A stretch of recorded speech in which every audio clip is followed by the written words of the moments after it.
اور عجیب و غریب حدیث ہے. 3 باتیں حضور نے حدیث میں فرمائی, غور سے سنو. فرمایا حسنوا اموالکم بالزکات, اپنے مالوں کو زکوٰۃ سے محفوظ کر لیا کرو. زکوٰۃ ان کے لیے محفوظ دیوار بن جائیں گی.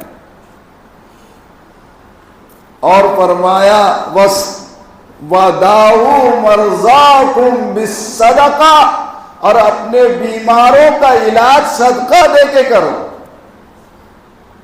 ہزاروں روپے خرچ کرتے ہیں, علاج میں کرنا بھی چاہیے, علاج کرنا سنت ہے, لیکن صدقہ نہیں دیتے.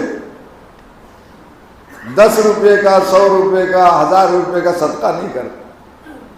ہاں, جب یہ ڈاکٹر جواب دے دیتے کہ اب کچھ نہیں ہو سکتا, اللہ ہی کرتے, تو اس وقت صدقہ دیتے. صدقہ پہلے دینا چاہیے بیمار کا. تو فرمایا وَدَاوُوا مَرْضَاكُمْ بِالصَّدَقَةِ, اور اپنے بیماروں کا علاج صدقہ کر کے دیں.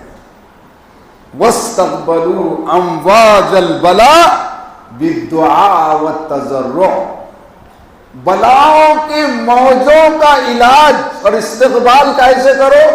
دعا سے, آہذاری سے, اللہ کے سامنے گڑ گڑا کر.